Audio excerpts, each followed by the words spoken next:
àríkọ́ṣe ni mí láwùjọ àgbà èmi àgbà kan fi ń ṣàdúrà fún ẹ̀rọ bí ẹlẹ́rìn kan náà má jẹ́ tàbí sunkún lójú ọ̀tá tó wọ́n mi ò tẹ̀gbẹ́tẹ̀gbẹ́. Hello, tuẹ̀ ẹ gbọ́ Gistlover ta ló ń kan géètì bẹ́ẹ̀ yẹn. Kí ló ń ṣe mí now? Why are you saying that? Are you happy with the situation? Wọ́n mọ wa ẹkún lè ní lójoojúmọ́. I'm tired. ọmọdé kì í láṣọ bí àgbà kó náà kì í sábì àgbà. Mo kálá gan ni. Ẹ máa dájú nìyẹn. Èmi ẹ̀jẹ̀ ló tún bí tàbátà. A big boy náà wọ́n máa ṣe báyìí rẹ̀ ṣe bí olóòrùn.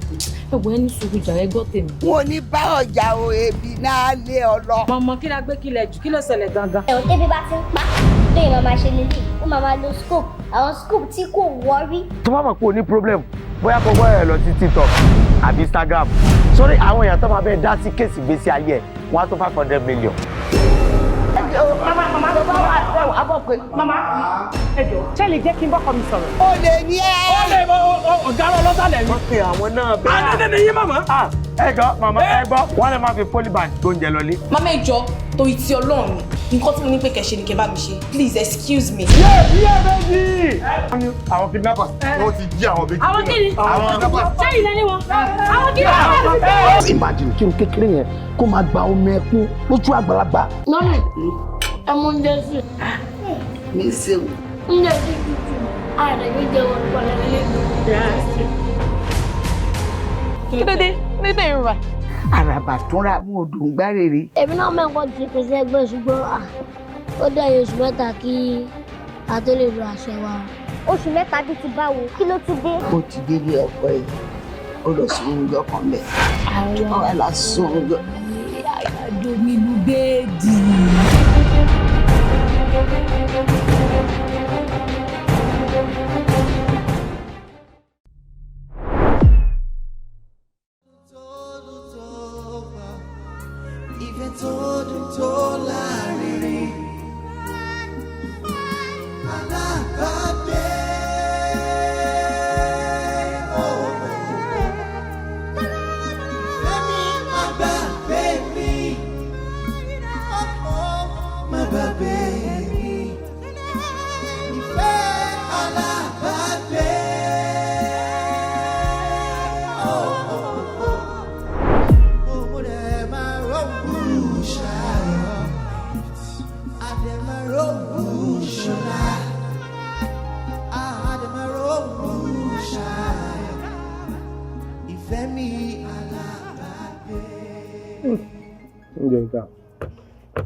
Hello, pretty. How are you? Àwọn nǹkan tẹ ní ẹni ìkùnà wa. Oúnjẹ yín ó dáa gan ni o. Ẹ mọ̀ pé ní Fab's restaurant wọ́n ń bí báyìí. Màmá ń sin oúnjẹ tó dáa. So ẹ máa wá kẹ́yìn náà máa bá wa dòwò pọ̀ ṣẹ́gun. Okay, for sure. Enjoy your meal, sir. All right, thank you. Tó bá tún need anything tẹ fẹ́ kẹ́pẹ́ mi. Oh, excuse me. Gẹ́gẹ́ bí mo ṣe sọ, oúnjẹ yìí dáa gan.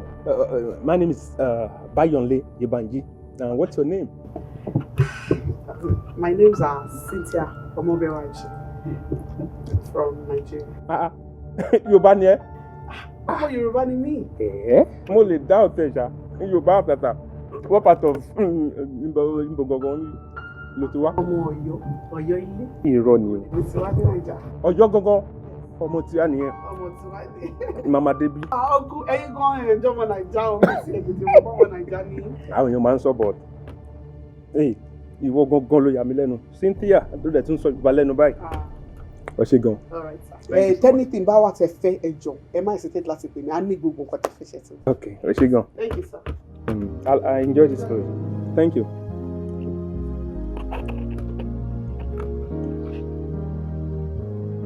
Wow. Bọ̀dá. Ìyẹn wá wà pàbàjẹ́.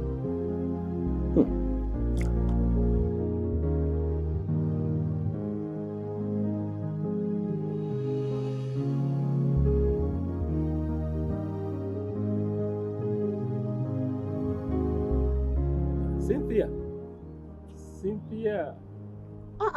How are you? Uncle Bayo. Bayo. Ẹ tí lọ.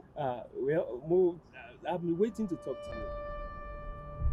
I don't understand. Waiting for me. Èmi kàn lọ fún break ni mi mọ̀ pé you want alátẹ̀ nǹkan. Ìwọ ni mò ń dúró dè. Èmi kẹ́. Yes. Okay, sir. Jọ nǹkan kan wà tí mo fẹ́ bá ẹ sọ. Wọlé sílẹ̀. Ẹ wo mi nílé wọlé o mi ìfẹ́ káwọn ọ̀gá mi rí mi ẹ lè sọ kọtẹ́ máa sọ́ọ̀sì torí mi ní pẹ́ kúrò mi bá. Okay. Torí tiẹ̀ ni mo ṣe dúró sí bíbá yìí. So how long ló ti wà l'Amẹ́ríkà náà? Mo ti ń lọ bíi 2 to 3 years báyìí. Torí irú bí mo ti bá yìí tó ní ṣiṣẹ́ yìí báwo ló ṣe ń kó? Ẹ wo Uncle Bayo ẹ má jẹ́ ká sọ̀rọ̀ débẹ̀ jàre kò easy ẹ mọ̀ bí mo ṣe wà yìí graduate ni mí kò yẹ kó máa jẹ́rú èmi ni màá máa ṣiṣẹ́ ní irú bíbá but ẹ mọ̀ nǹkan tá a bá ń lu yìí náà la máa bá wọn ṣe so gbogbo ẹ̀tẹ̀ ti sú mi ẹ má jẹ́ ntọ̀ yìí because wàhálà lọ́tún wàhálà ló sí bills everything ẹ wo bí ṣe wà yóò dàbí pé mi ò ní pẹ́ máa lọ Nàìjíríà because mo ṣe ti make up mind me I'm tired. Báwo ló wá ń gbé sìn bó ló ń gbé? Actually ọ̀dọ̀ ọ̀rẹ́ mi kan ni mò ń gbé o ọ̀tí yẹn gan ti fẹ́ máa ṣe bákan so pàtí mo dẹ̀ ti rí pé ó ti ń ṣe bákan èmi gan mo ti ń wo bí ṣe máa bẹ́sẹ̀ mi sọ̀rọ̀ torí mi ìfẹ́ wàhálà anybody mi ìfẹ́ wàhálà ó ti sú mi jàre. Sorry, too bad in mind. I can help. I can be of help. Help? Yeah. Hey, like I don't understand. Àwọn aráàlú yàn kí fẹ́ help anybody. Ẹ ṣe máa. I'm serious. Ẹ má worry pa mi. Ẹ má bínú. Ẹ má worry. Cynthia. Yes, sir. Wow. Yes, sir. My help. Too bad mind. So to go, I don't mind. Really? Yes, and I mean it. Okay. Right. So my pay later. My tún padà wá síbí by wá check. Yes, sir. Take care, Ṣùgbọ́n. Okay, thank you so much. Mo appreciate it. All right. Ẹ ṣé gan ni. Okay.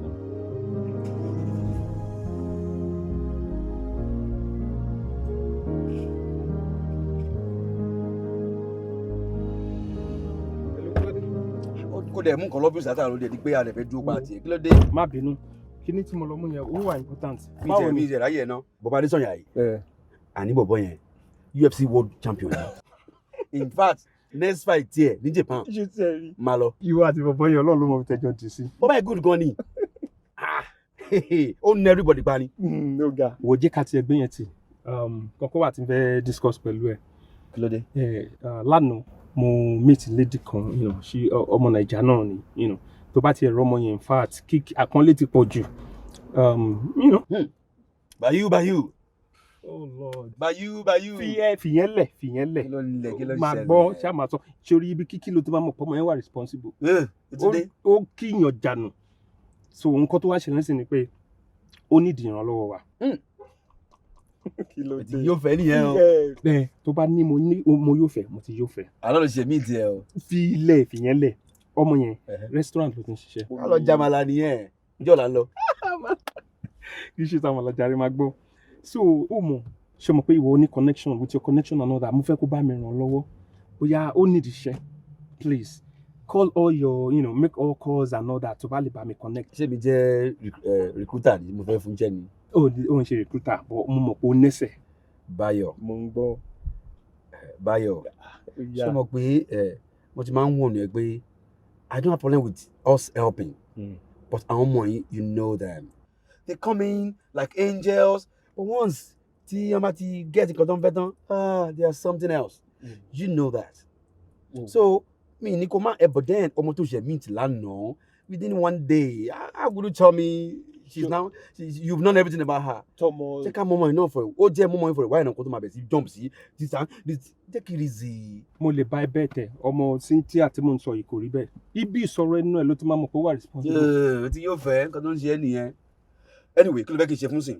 Kò ṣe iṣẹ́ tó ní anything tó bá tiẹ̀ lè máa ṣe for now any work at all just make the calls please on her behalf bá mi ṣe ó wù mí kí n ran ọmọ yẹn lọ́wọ́ ara ẹ balẹ̀ she's from Oyo State. Wọ́n fẹ́ yẹn gba passport America ni ó kàn mí pẹ̀lú anyway fún mi 1 or 2 days ẹ kí n wọ́n kan tí má lè bá wa. Okay. Má jẹ́ kó mọ̀. Wàá ṣe eré. Bayu. Let's go John.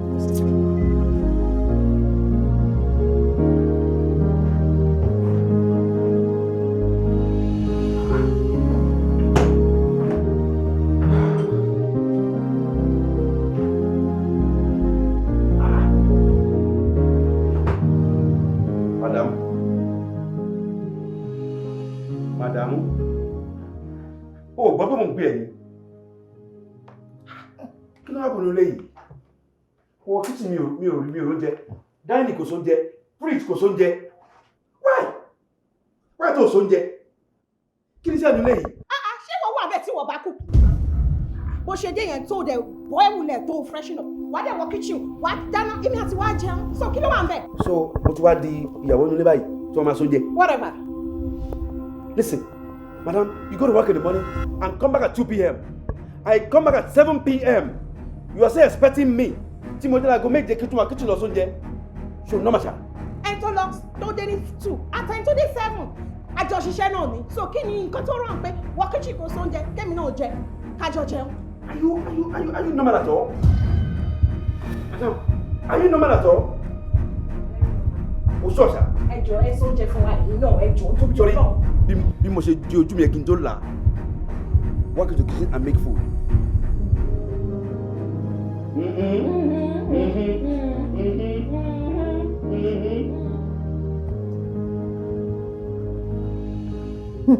Ọkọ mi. Yes, dear. Ewu ló tún ṣe lálẹ́ yìí. Sorry, bẹ́ẹ̀ náà kan lórí ibẹ̀ Nigeria. Okay. Mo lè fẹ́ bẹ́ẹ̀ pé kó má bínú behaviours mi lánàá. Má bínú jọ mo fọlọ́run. Ṣùgbọ́n kò jẹ́ pé ó ti ń di gbogbo ọgbà níyàn. Má bínú, mo ṣáà ti ń bẹ̀ má bínú. You know I love you so much. Ìjàfẹ́ náà ni kókó ń jà. But then, no, kò yẹ àwọn kan tá à ń jà fún yẹn pé ká máa jà lọ, ó ti ń pọ̀ jù ní, you know. Wọn bẹ́ẹ̀ kò sí ní bẹ́ẹ̀ tiẹ̀ sí. Wọn náà mo ṣe ń, it's out of love náà ṣe ń react. Tí n bá love mi ní react now, you know. I know. I just want to live peacefully in this house. That's all. Okay, I'm very sorry. Má bínú. It's okay. Ti tán mi nìyẹn. Thank you. Kí ló wà tá a máa jẹ lé tá a máa jẹ wáyé? Okay, jẹ́ kí n wọ kitchen kí sáré pípẹ́ nǹkan tá a máa jẹ. Okay.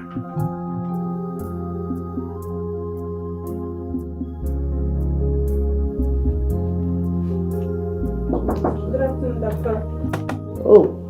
Oh, Nurse Titi, good afternoon. How are you doing today? I'm fine, thank you. Mo ní kí n wá rán yín létí ní vacation tí mo lọ fún ní 2 weeks time. You haven't signed it. Oh. And it's in 2 weeks time. Okay. 21st? Yes, sir. Wow. Will you be on duty on Sunday? No, I'm still off. Or the Monday.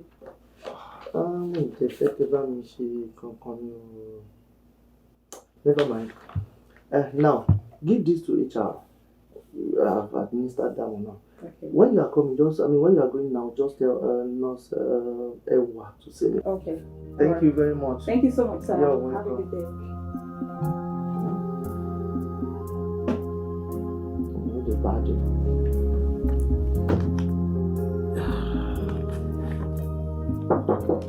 Doctor, good afternoon, sir. Oh, Good afternoon, sir. Nurse Ewa, how are you doing? Good. New staff Tashegba. Oh. Yes. And she's also from Nigeria. That's good. My sister, you're welcome. Thank you so much, sir. My name is Dr. Kayode Murewa, but people call me Dr. K. You can call me Cynthia, sir. You're welcome. I'm sure you're aware that you still have to undergo some trainings here. Oh, yes, I know. Even if you have nursing background. No problem, sir. I know. And can show MBO. If you cooperate with us very well, of course, we work as a team. We work as a family. You will enjoy us, I assure you that. Thank you very much. You are welcome once again. Thank you so much, sir. And I promise to always work as a team, sir. That's good. That's good. All right. Please let me take her for a tour. Okay, sir. All right, sir. Thank you, sir. All right. So, marry later, sir. Excuse me. I know Rosaline. Huh? Patient one in room 21. Should you take BPA? Yes, I've done that. Multi check here, and even our medication, everything is okay. She's fine. She's normal. Everything is fine with her. But doctor, all required we can real, so you have to see her. Oh, I will definitely do that. I just want to confirm if you have taken her today. Yeah. All right. Okay, sir. Thank you. Yes, sir. Thank you, sir. All right. Enjoy your day.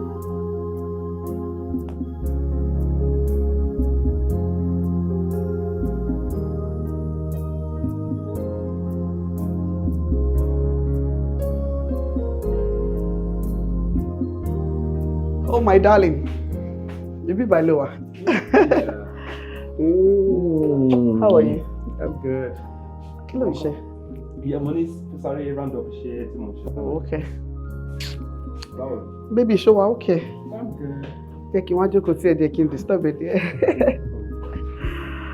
Ah, good. Ọjọ́ kan ṣáwà ṣáko ìwé náà gbogbo nǹkan tó ń ṣe yìí ní àmọ́ ṣe. Swear at me. Mo tún ní kí n wá dúpẹ́ lọ́wọ́ ẹni o. In fact, tí n bá ní wípé kí n máa dúpẹ́ in the next 10 years, mi ò tí ì lè dúpẹ́ tán lọ́wọ́ ẹ̀ fún gbogbo oore tó ṣe fún mi. Ọlọ́run ló máa bá mi kún ẹ lé. O ṣé ọkọ mi, o ṣé o kú àdúró tì mí. Àdúrà ẹ á gbà lágbára Ọlọ́run. O ò ní ṣèrìn o. Wo gbogbo àdáwọ́lé Adémayọ ẹsẹ̀ o ṣé gan, mo appreciate it. I really appreciate it. Cynthia, mo ti sọ fún ẹ pé kò yé máa dúpẹ́. Ọpẹ́ yìí ti pọ̀ jù. Kí tiẹ̀ ni mo ṣe fún ẹ gan? Yé máa dúpẹ́. Tí mi bá ṣe fún ẹ, ta ni mo fẹ́ ṣe fún? It's all because I love you, baby. Ó ṣe bẹ́ẹ̀ ṣé tí o bá kí n ṣe ọlá ẹ̀? Ó mọ̀ wípé mi ò bá ṣì wà ní rẹ́sítọ́ráǹtì yẹn tí mo ti ń tajà. Ọlá ẹ̀ ló jẹ́ kí n ríṣẹ́ gidi tí mò ń ṣe lọ́jọ́ ìní. Ọlá ẹ̀ gangan ló jẹ́ kí n gba àwọn papers mi. Ọlá ẹ̀ náà dẹ̀ ló jẹ́ kí n wà ní nursing school tí mò ń ṣe course tí mò ń ṣe lọ́wọ́ yìí. Darling, in fact, àdúrà àgbà, mo á fi eléyìí, mo á fi opportunity, mo fi promise ẹ wípé gbogbo nǹkan tó bá ń fẹ́ pátápátá lọ́wọ́ mi, gbogbo ẹni máa ṣe fún ẹ gẹ́gẹ́ bí ìyàwó sọ́kọ. Mi ò ní disappoint ẹ never in my life because I love you wholeheartedly. I love you too, baby. Mo ti sọ fún ẹ, Cynthia, jẹ́ ká máa dúpẹ́ lọ́wọ́ Ọlọ́run. Ọlọ́run ló tì mí náà lẹ́yìn láti lè ṣe fún ẹ. And jẹ́ kí n sọ fún ẹ, anything tó bá fẹ́, jẹ́ kí n mọ̀. Anything at all tó bá need, jẹ́ kí n máa mọ̀. I will love you with all my heart. Gbogbo nǹkan tí n bá ní ni màá fi nífẹ̀ẹ́. Àmọ́ mi ò wá nífẹ̀ẹ́ kó wò ta o. Èmi kí ló dé tó ṣe rò bẹ́ẹ̀? Wo ta kẹ̀, Ọlọ́run máa jẹ. Èmi ò lè wo ta o. Kí ni nǹkan tí mo tún ń wá lára ọkùnrin tí ò sí lára ẹ̀? Nígbà tí mo lẹ́ni tó nífẹ̀ẹ́ mi tọkàntọkàn, kí ni mo tún wá káàkiri? I'm going to be with you forever. Ó ti borí ni. Someone like you forever. Ìfẹ́ tó dùn pọ̀. Ìfẹ́ tó dùn tó láàrin. Ìfẹ́ tó dùn tó. Ìfẹ́ tó dùn tó láàrin. Báyọ̀ máa ń try mi o. Báyọ̀ ń try mi o. Okay, kí ni reason tó fẹ́ fún mi nísìsiyìí pé òun ò fi gbé aago? Ṣé o fẹ́ sọ pé òun ò rí miss call mi ni?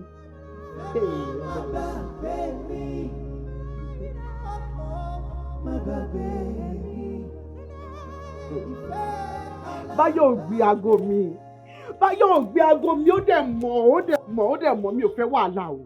Mi ò fẹ́ gbogbo wàhálà yìí o. Báwo ni ọkùnrin tó jẹ́ pé ọkùnrin tó dángájíá tó mọ̀ pé ó fìyàwó sílẹ̀ nílé, báwo ló ṣe máa lọ látàárọ̀? O ò ní rántí láti pè ní break time o. O ò rántí láti pè throughout the day. Mo tún wá ń pè, mo tún wá gbé aago mi. Báyọ̀ try me. Okay, kò sí wàhálà. Bóyá ti lọ bá àwọn ọmọge ń dún mi. Àwọn ọmọ ẹlẹ́sẹ̀ toothpick, àwọn ọmọ jákujàku yẹn, òun ló ń tẹ̀lé káàkiri àbí? Ó fẹ́ fi èmi sílé kó máa ṣe wèrè ta. Ọlọ́run kò ní jọ. Báyọ̀ àbá mi bẹ̀.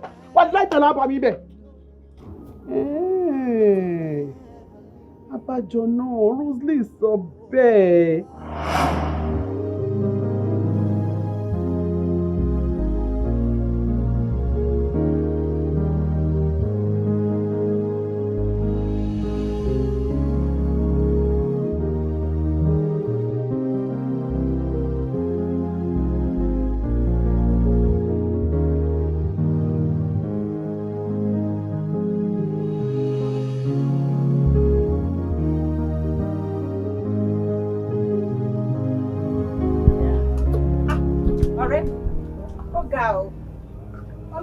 Wá gbé kọ́ọ̀lì náà báyìí. Kò ṣe ní lock. Ẹ̀yin náà tún lè ń ṣe dáadáa kẹ́dẹ̀ tọ́jú ọkọ yín. Kò sẹ́ńtọ́ lòun ò ṣe fún àfẹ́ tó bá ń tòun tó ra òun. Abeg.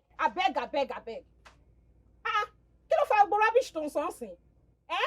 So ṣé ọkọ mi wá bẹ láti fi ẹjọ́ mi sùn ẹ pé mi ò respect àbí mi ò tọ́jú inú ilé mi ni? Kí ló mí nǹkan pàápàá?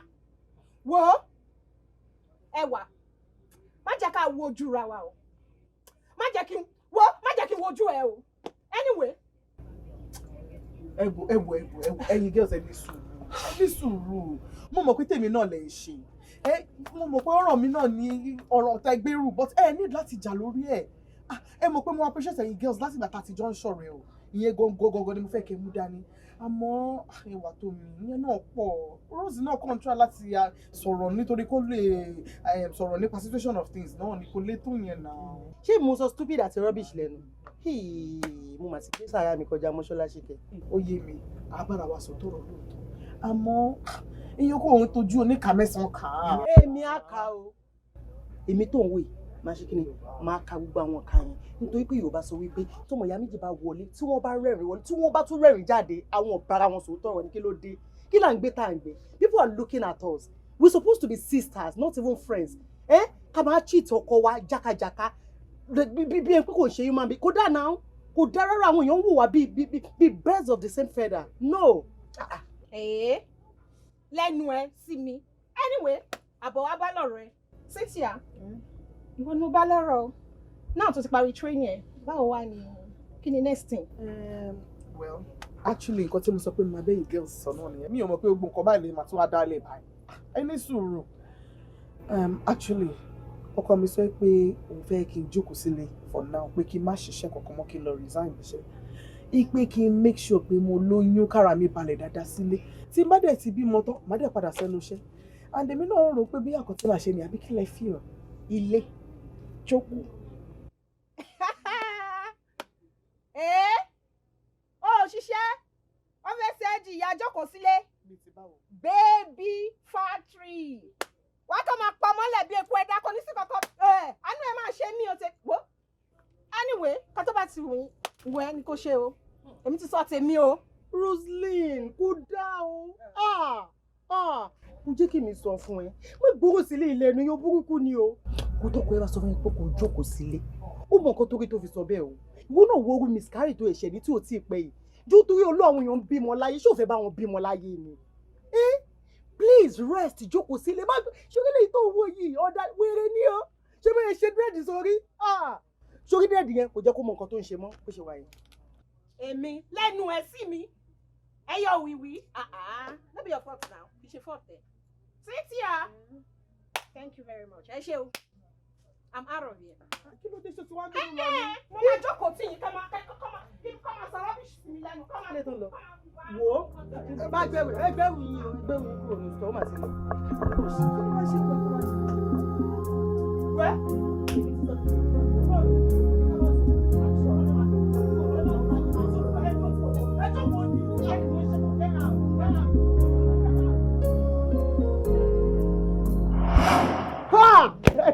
Mi nígbà ọ̀la mi nígbà báyọ̀ àgbọ̀n mo ti mọ̀ nǹkan tí máa ṣe fún mo máa tì í mọ́ta ni tó jẹ́ pé tí bá tì í mọ́ta tó sùn pa mọ́jú àbí kó padà sọ́dọ̀ àwọn kówèrè yẹn ayẹ̀ṣẹ̀ mọ orú èèyàn tí mo jẹ́ èmi lọkùnrin kan fẹ́ fi tó lé kó jọ́ máa jọ́ lójú.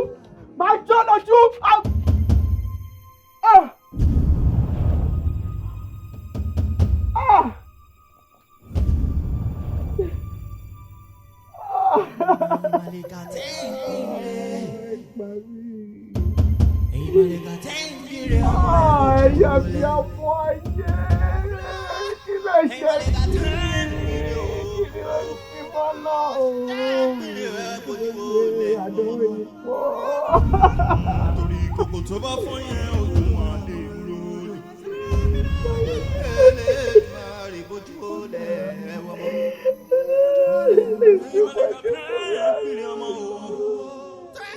Kiri ọmọ ẹ̀ fún mi lọ́mọ tèmi ó lé.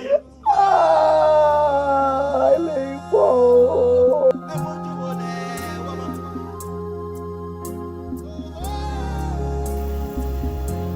Cynthia. Cynthia.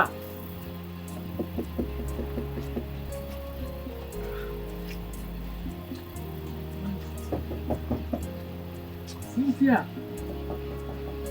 Cynthia.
kúlẹ̀.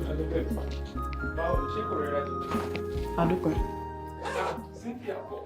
Ṣé bí wọ́n ti ẹ̀ ń bá Yorùbá tẹ̀ lè dúró kó dá mi lóhùn? Ó ṣàrí pé mo ṣẹ̀ṣẹ̀ ń bọ̀ láti ta ni. Ó ti rẹ̀ yín. Bí nǹkan tó bá fẹ́ sọ máa sọ mò ń gbọ́. Mo dẹ̀ fún just 2 minutes. Cynthia, 2 minutes. Listen, ṣorí gbogbo wa tó ń wulẹ̀ jọ mẹ́ta kò yé mi. Mo dẹ̀ fẹ́ call attention rẹ̀ lákọ̀ọ́kọ́ náà. Ṣé wọ́n ti wí pé ń sìn ìwà oníwà ló ń wù? Nígbà tó kíní ètò ìṣẹ̀lẹ̀ kó tó di pé ó ní miscarriage, mo sọ fún ẹ pé okay, we'll stop working. Let us nurture this pregnancy together. Ó gbọ́, ó ṣiṣẹ́ títí tó yẹn fi jábọ́. Pábánbá rí bẹ́ẹ̀, oyún ṣàṣì jábọ́ lára ẹ̀, ó tún padà sẹ́nu iṣẹ́. Iṣẹ́ yìí dẹ̀ ló ṣe tó ní ìṣe fi jábọ́. Ó fẹ́ lọ́mọ láyé ni. Báyọ̀ mi ò fẹ́ sọ̀rọ̀ tẹ́lẹ̀ o ṣùgbọ́n ó dàbí gbogbo mọ́ fẹ́ fi ọwọ́ sí mi lẹ́nu ni màá dẹ̀ gé ẹ jẹ. Kí ló dé lọ́kì ni mo ṣe fún ẹ? Ṣó fẹ́ pa mí ni ṣó fẹ́ rán mi lọ sọ́run ni? Kí ló dé o dẹ̀ jọ ṣàánú mi náà? Every little thing ò ṣe gbá ò ṣàgbọ̀ kí ló dé? Mo gbọ́dọ̀ máa gbọ́dọ̀ sí ẹ lẹ́nu kí ló ń ṣẹlẹ̀ gangan ló dá mi lóhùn. Ìwọ ní kí èmi bí ṣe tó yìí kí n máa jókòó sílé kí n má ṣiṣẹ́ mọ́ kí n wá wà nílé fún 2 years tí bá bímọ tó kí n ṣẹ̀ṣẹ̀ máa tọ́ ọmọ kí n tó ṣẹ̀ṣẹ̀ padà sẹ́nu jẹ́. Who does that? No, dá mi lóhùn náà. O rí pé èèyàn aláìdáni.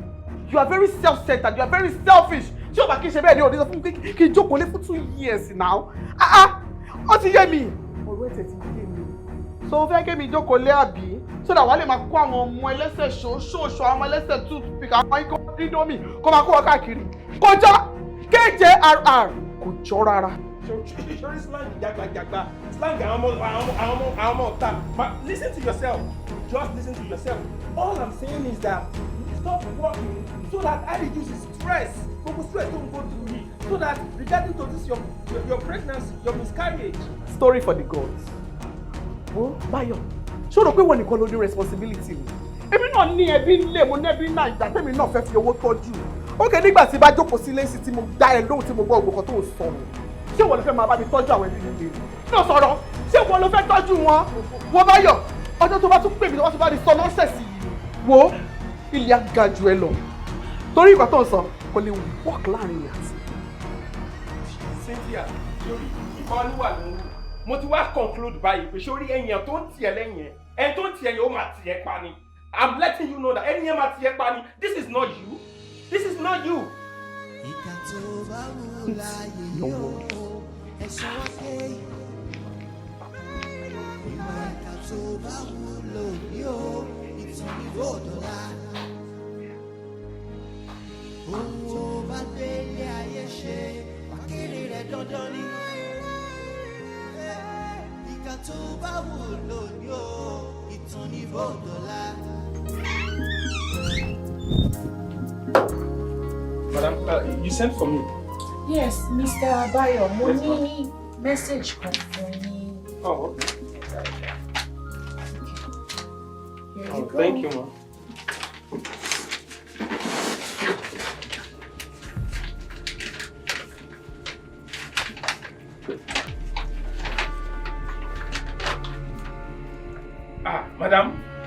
Madam, sack letter lélẹ́yìí.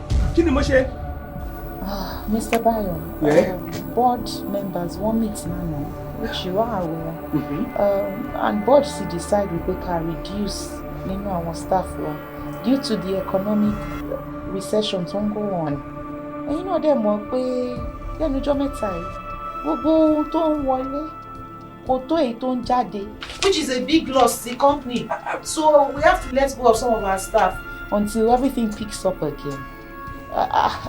The only thing is, what's your reason to forúkọ yín sí o? Because you are very hardworking, highly dedicated. Ẹ máa ń tètè débi iṣẹ́, ẹ mú iṣẹ́ yín kárakára ni. So kò yé mi reason to fi orúkọ yín sí. But madam, ẹ jọ̀ọ́, eléyìí ti pọ̀jù fún mi. Not at this time. Not at this time. Kí lẹ help lẹ lè ṣe fún mi? Ẹ jọ̀ọ́, ẹ ràn mí lọ́wọ́. Mr. Bayo, ẹ wo, ká ní dàdé mi. I will do something for you because Naija làwa méjèèjì àwa nìkan náà ní Nigerian company. But lórí ọ̀rọ̀ yìí, chairman gan ò lè ṣe kankan sí. Ẹ mọ̀ pé tí board bá ti meet tó bá ti make a conclusion nìkan, kò sí kankan tẹ́nì kankan lè ṣe. But mo nígbàgbọ́ pé very soon wọ́n máa tún pe àwọn míì padà wọ́n máa pe àwọn kan padà lórí list yẹn I'll make sure tó bá tiẹ̀ jẹ́ méjì I'll make sure pé orúkọ yín jẹ́ first name but right now kò sí nǹkan tí mo lè ṣe fún yín. Madam, ẹ jọ̀ọ́ ẹ ṣàánú mi. Eléyìí ti pọ̀jù fún mi. Ó ti pọ̀. This is too much for me. Mr. Bayo, as you can see I'm very busy. Mo kàn need láti attend sí yín ni. Ẹ jọ̀ọ́ ẹ kọ́kọ́ máa lọ náà. Can you please excuse me? Irú wa láwọn onílé yìí wọ́n ti sọ.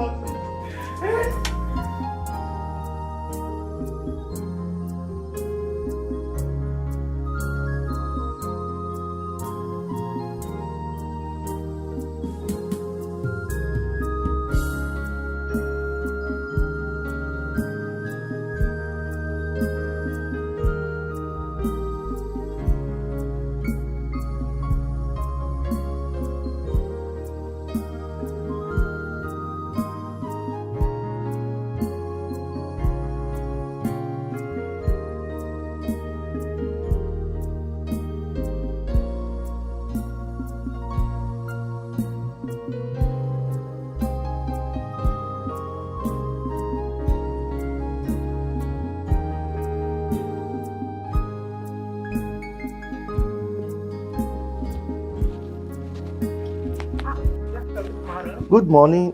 Sherry, Cynthia láàárọ̀ yìí. I think ó máa wà nínú kan náà àwọn wọ́ọ̀dù ni. Okay.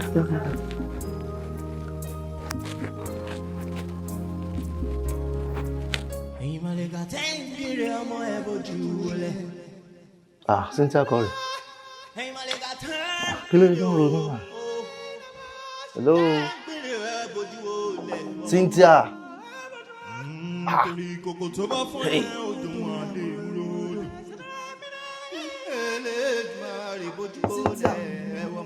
Cynthia. I was trying to adjust. Don't worry. Just sit down. Sit down. Calm down.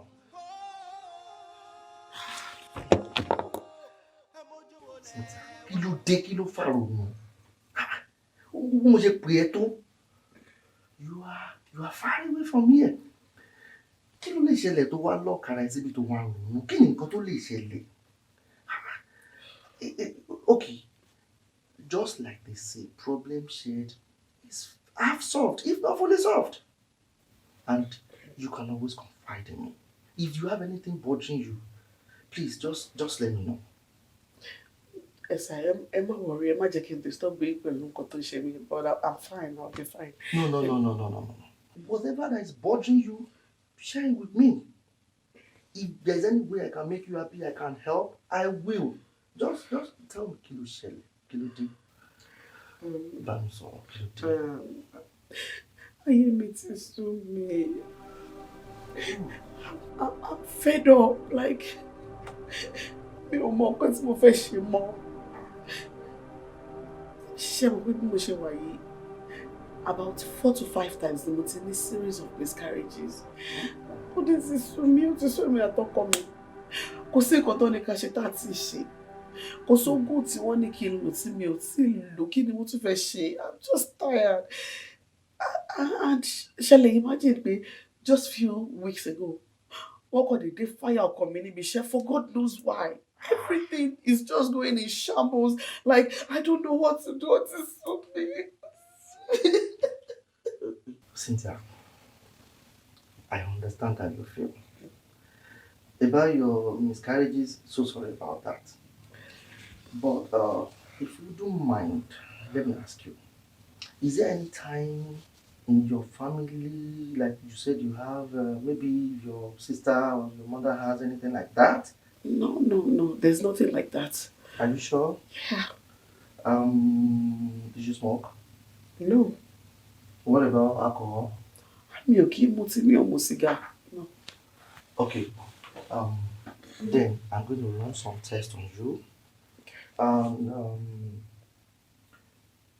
By God's grace, you will conceive again. Amen. And personally, must supervise all through your antenatal process and everything.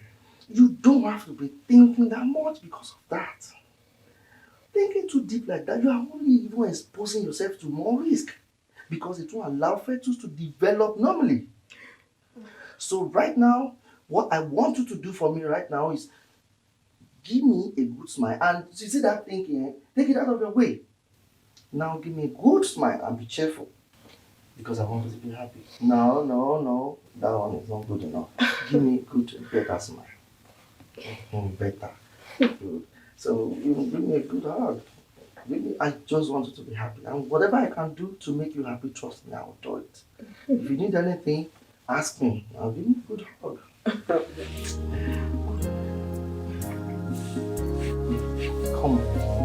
I'm looking at you. Give me a hug. It's okay. It's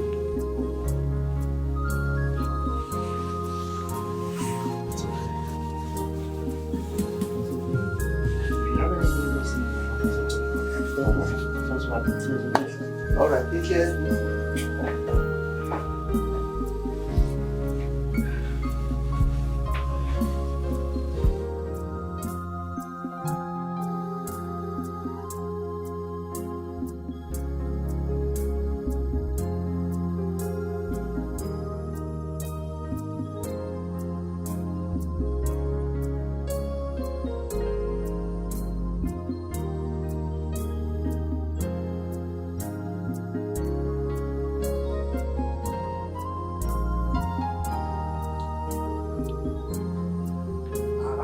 Hello, how you doing? Hi, good afternoon, sir. What can I do for you? I was just actually looking around to see if I can get to the restroom. Who is this beautiful girl sitting down in this clinic? The restroom is down there. Thank you so much. Okay, it's not actually about the restroom. Chimuli, by number. Yeah, I can give you the card from the office. Office báwo? Orí gbogbo nǹkan tó kó dání ọmọ kó fún mi lágbo ẹ ká sọ̀rọ̀ later kí n gbé ẹ jáde. Yes, sir. I'm a married woman. Emma Binu, sir. I'm a married woman. Married woman? You nurse. Ọ̀la yẹn máa ń pọ̀. Ó fún mi nọ́mbà ọ̀sán married woman. Ṣé àmọ́ bẹ́ẹ̀ ṣe máa ṣe ni nurses? Mr. Man, please don't insult. Don't embarrass me now. Ìyàwó yín ló wà bẹ́ẹ̀ tó lie down on the sick bed. Ẹni tó yẹ kẹ́ lọ máa care fún nìyẹn. You are coming here to tell me kí n fún yín ní phone number mi. I told you I'm a married woman. Why are you insulting me? Please leave. Fariwo ìyàwó lè rẹ pariwo ṣé fẹ́ kí ìyàwó bọ́ ni kó fún mi lágbo kí n gbé jáde nírọ̀lẹ́ kí ni ó le tó. Excuse me, bro. Don't insult me. Please leave. Kò fún aná bàbẹ̀rẹ̀ ṣé máa ń ṣe ní àwọn àfọ ẹlẹ́nu náà ni. Damn. Àwọn ọkùnrin mi useless ṣá. Èmi lè máa fọ́ lẹ́nu. Mi ò rò bí ẹ wà òkè rárá. Ẹ kò rò bí ẹ kò lè máa roam around the office nínú hospital. Kẹ́ lọ máa toast obìnrin káàkiri. Ẹ kò ṣe irùngbọ̀n yẹ òkè around síbẹ̀. What insolence? Damn. Àwọn ọkùnrin mi bàjẹ́ ṣá.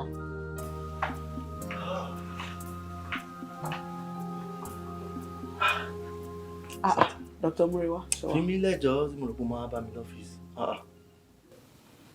I've been so busy. Mo busy látẹ̀kọ́ ni. Mo dẹ̀ ti wò pé wọn náà máa busy níbi tó wà yín, you know. So, but mo ti wò pé tí bá wà on break, mo máa yọjú sí ẹ. Busy ń bọ̀.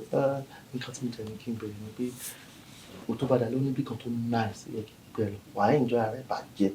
Bó mọ̀ pé married woman ni mí náà, ṣé mi ò ní lọ sùn lé ni? O fẹ́ gbé mi jáde, o fọ́ ni. Calm down, ṣé ìjọmọdé ni? Àbújá bèbí àbọ̀kọ ẹ mọ táìmù tó bá wọlé táìmù tó bá jáde. Kí ni? Wàá dẹ̀ sọ fún pé wàá ń bíṣẹ́ àbí ìyẹn wàá jẹ́ bàbá rẹ̀. Dr. Murewa, ojú màlẹ̀ òkú náà tí o. Yes. Night mo wà, ṣe afternoon ló máa ṣe lọ́la. Yeah. That works for us now. Tó bá dẹ̀ ti parí lọ́sàn-án, wàá dẹ̀ keep company mi dalẹ̀. Àbíjọ́ kẹ́ máa tún ní. Doctor. Ó ń kọ́ mi ní rọ́ọ̀kì sọ pé mo ní emergency for coming. So you are telling me now pé tí bá ti ń bọ̀ fún iṣẹ́ afternoon kí n mú aṣọ dání ká lè jáde lálẹ́. Yes. Hey. I'll be so thankful. Doctor, I'll think about it. Okay, baby. Bye-bye.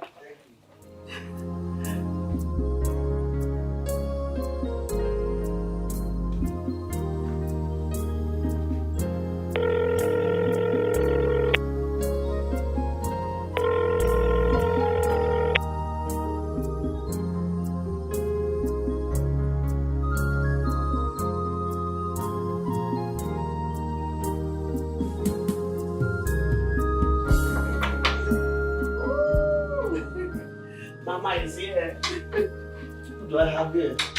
Oh, my. Who do I have here? Yes, so. My baby is here. What's up? It's sweet to have you. We shall be looking well at this. Don't know what about you. Let me know. Don't look at me. Kill day. But thanks a lot. She was saying no. Don't that was one night. Patient it's not because he doesn't know something. Okay.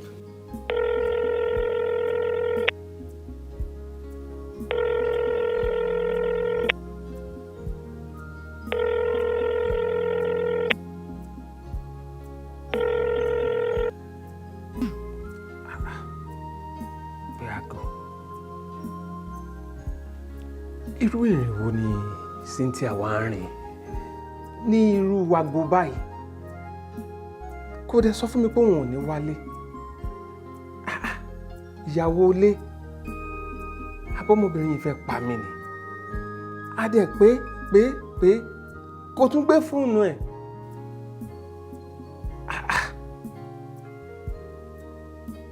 Ó kò burú. So, ló ń ṣẹlẹ̀. Báyọ̀ máa ma sí mi. Ọkọ mi. Ó bẹ́ẹ̀ dà. Kí ni ọkọ̀ pa fún?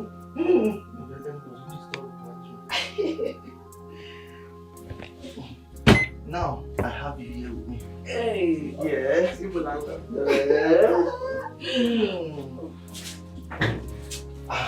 Àṣírí ọmọ mi.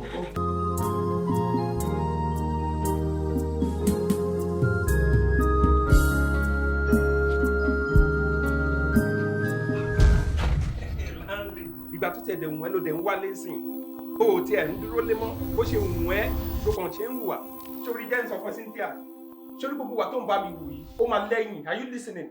Because mo rántí pé kì í ṣe bá ṣe bẹ̀rẹ̀ lélẹ́yìí ó dẹ̀ rántí gbogbo nǹkan kí ló fẹ́ kí n ṣe fún ẹ tí mi ò ṣàṣe fún ẹ you this woman ó dẹ̀ mọ̀ wípé kò sí nǹkan tí mi ò ṣàfi bẹ́ẹ̀ lò mo fìfẹ́ bẹ́ẹ̀ lò mo fowó bẹ́ẹ̀ lò gbogbo nǹkan ni mo fi bẹ́ẹ̀ lò gbogbo nǹkan tó ń ṣe yìí ló máa lẹ́yìn. I just want you to know that ó máa lẹ́yìn because inú kan ni mo ń lò pẹ̀lú ẹ àdàbí tó bá yẹ pé mo lónú méjì pẹ̀lú ẹ Cynthia lóòní rí gbogbo èsì gbogbo nǹkan tó ń ṣe yìí ṣó fẹ́ pa mí ni kí ló fẹ́ kíkẹ́ fún ẹ tí mi ò ṣàì ṣe.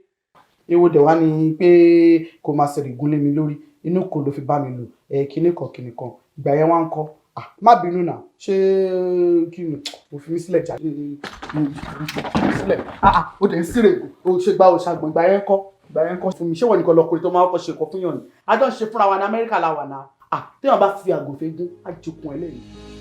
sílẹ̀ ẹjọ́ ti pọ̀ jù.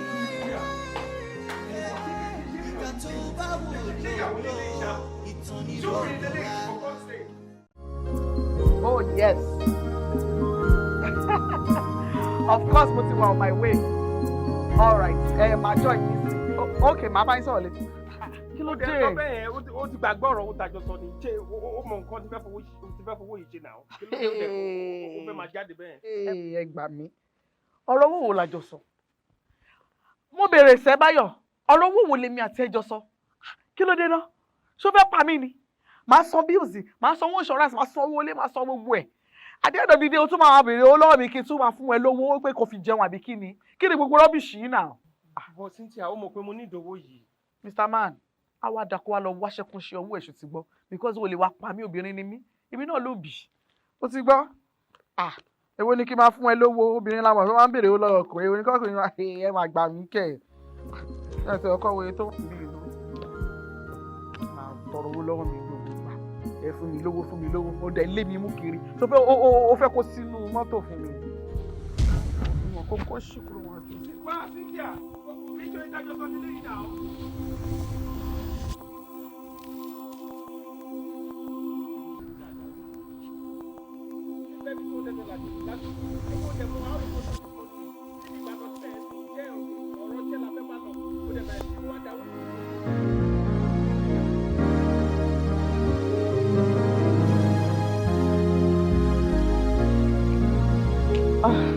Bíbí jẹ́ ká máa lọ jàre ṣe èyí tó ṣe lọ́fíìsì náà tó nà ọ́.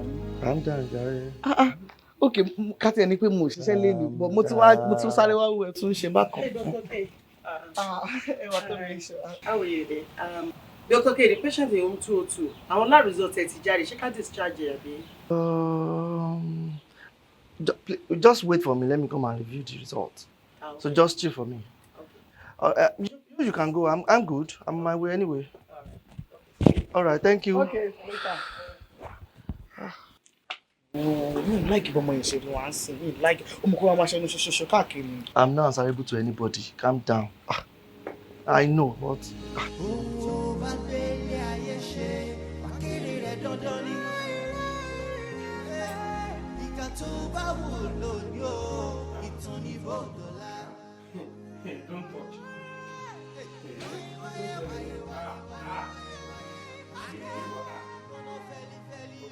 Don't touch. Don't touch.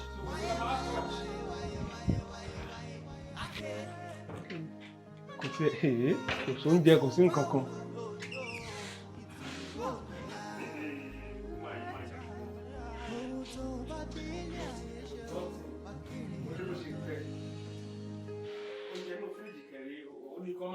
Cynthia! Cynthia! Nothing, no food, nothing. Don't touch sínú oúnjẹ tó. Èwo ni kí ló fariwo now? Kí ló dé? Ẹ jẹ́ kí yàn rest nínú ilé. Èwo láriwo o. Ó dẹ̀ ń pariwo Cynthia kí ló ṣẹlẹ̀? Okay, mo wọnú ilé nsìn, mo ṣínú fridge pé kí n gbóúnjẹ, kí n microwave ẹ̀ kí n dẹ̀ jẹun.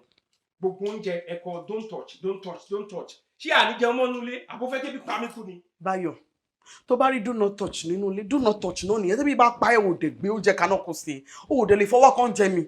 O ò lè fọwọ́ kan jẹ mi torí pé kí ló dé? Ṣó fẹ́ pa mí ni? Mo ń sọ bills, mo ń ṣe ogbó ẹ̀. Wàá jókòó sílé bí arọ báyìí ni o ò níṣẹ́ lápá o lẹ́ni tí ń lọ́wọ́. Wàá tún wá máa ní mí lára pé kí n lọ ṣiṣẹ́ látàárọ̀. Màá wá dé wà tó wá ní kí n máa dáná fún ẹ. Kó jọ́, kó possible now. Ṣó fẹ́ pa mí ni? Ṣórí gbogbo ìwà pálapàla ẹ̀ yìí, ó tún ti gbé débi oúnjẹ. Ó ti gbé, ṣé o mọ̀ pé last time yẹn náà, bó ṣe ní kó má fọwọ́ kàn ẹ̀ nínú ilé nìyẹn, tó ní kó má fọwọ́ kàn ẹ̀. Ó tún ti gbé débi oúnjẹ. Ẹ bá gbà mí kẹ̀ lọ́wọ́ ọkọ Ọ̀yọ́ ṣóyọ gẹ́gẹ́. Báyọ̀ ìwọ sọ pé tó bá fọwọ́ kàn mí, ara tèmi tó jẹ́ pé tẹ́ḿpìlì Olúwa ni tó jẹ́ pé àwọn tó ń sanwó ẹ̀ àwọn tó baddest ni ìwọ fẹ́ fọwọ́ kàn ara mi kó possible kò jọ ó níṣẹ́ lápá ó lówó lọ́wọ́ ó ní nǹkankan èmi ni mò ń bú ẹ̀ ṣó tún yẹ kí kìíní tiẹ̀ tún máa gbérí dábì náà ṣó yẹ kó gbérí tó bá ipò lójú tí ò ní tìjú gẹ́gẹ́ bí ọkùnrin sórí ẹ pé ṣá tó bá rí do not touch náà nìyẹn tó bá bí ẹ̀dá kò fọwọ́ kó oúnjẹ tí mo sè nonsense wọ́n tó o bá ti mọ kìíní kan jẹ́ kí n sọ fún ẹ nínú ilé yìí wípé nínú ilé yìí kò sí ìbàgbé láàrin èmi àti ẹ mọ́ gẹ́gẹ́ bí lọ́kọláya we are roommates and let that stick into your stupid brain roommates ọkọ ìyọ̀ṣọ́ yọ gẹ́gẹ́. Roommate. Owó bá délé ayé ṣe wákìrì rẹ̀ dandan ni. Ìkà tó bá wù lónìí o, ìtàn ní bòdòlá.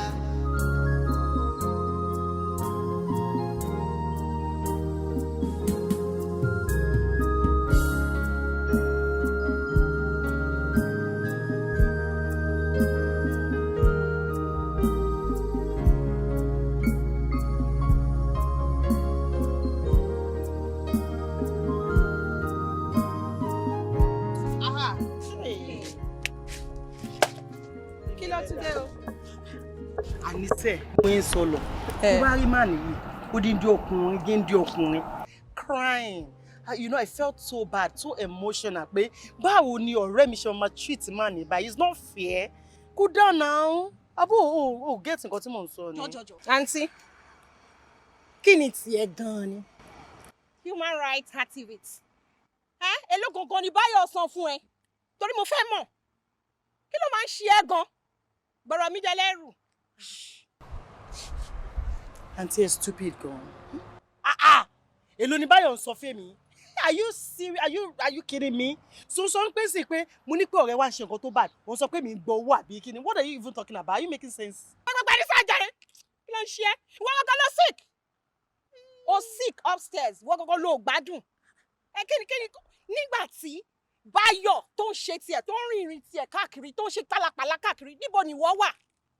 Tó hot Cynthia níṣẹ́ tí Cynthia ti ń ṣe tiẹ̀ èmi ò blame ẹ o èmi ò blame ọmọ mi. Ìjọ gbẹ́nu dákẹ́ kí ló sọ tó dùn lẹ́nu ẹ̀ ó jí nìyẹn ó jí. What are you even talking about? Kí ló ń sọ tó dùn lẹ́nu ẹ̀? Ó máa mú àwọn nǹkan tí ò yẹ kó mọ ẹjọ́ ẹ̀kọ́ ṣebí ìwọ gangan pẹ̀lú ilé ọkọ tó wà gan pàápàá gan. Jesus ló fi ń lọ ọkọ ẹ̀ aṣọ àwọn yẹn ń ṣètò ọkọ ẹ̀. Bẹ́ẹ̀ni sọ̀hún bẹ́ẹ̀ni wo ní sùúrù èmi máa já ẹ lẹ̀ ó dàbí ọ̀rọ̀ wọn ló máa ń rí gbọ̀rọ̀ mi dẹ̀ lẹ́rù ẹ̀ gan. Kí ni tiẹ̀? Èmi ti ń lọ o. Bó ṣe máa yẹnyẹnyẹnyẹnyẹ every time nǹkan tí ò fẹ́ wá máa gbẹ́nu sí tó bá fẹ́ ká lọ kó wọlé mọ́ tó bá dẹ̀ lọ máa já ẹ sílẹ̀. Wà á bá mi lé àbí kò gbé Uber. Okay, máa bá ẹ dé junction kan bọ̀. Máa gbé Uber láti lè tó ìfò.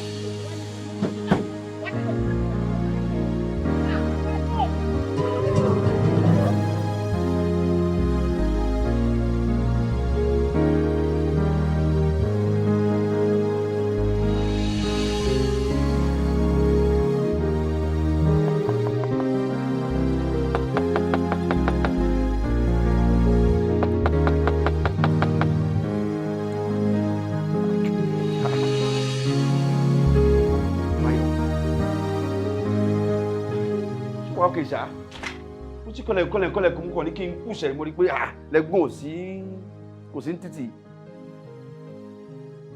Ṣé o gbọ́ mi ni pé mo ti ń kọ́lẹ̀ kò ní Báyọ̀? What's all this?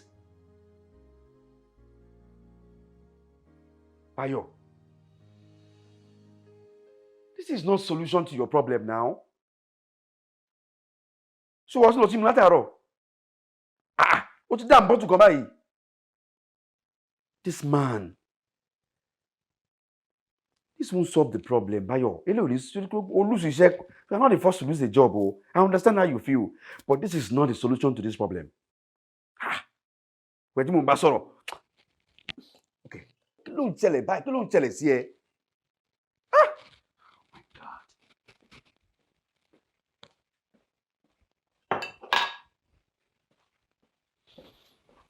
Bayo. What's going on with you? Take it easy, Bayo. I understand how you're feeling, but this is not the solution. It won't solve the problem. Once nothing about cartoon, you're back to the problem. See what's going to happen is, I'm going to go Jade. I'm going to go Jade. Tell me, if I'm affected, he said no, Nicole. Walk home, walk home, walk home. Now just then you're useless. So, maybe tomorrow evening. At least once in a while, every other day, I'll be taking you out. We have to buy jadi. I'm a share up. Be able to get it off your neck until God provides you another job. But in the meantime, I'm here. I'm there. Anything you need now, you should like me. You should assist for now until things balance out. Okay, Bayo. Please, don't go this route. Oh, mom, hey, Bayo. Take it easy, my brother. It's gonna be fine again. You're gonna be fine again. Don't lose it this way. Okay? Bímbọ́lá.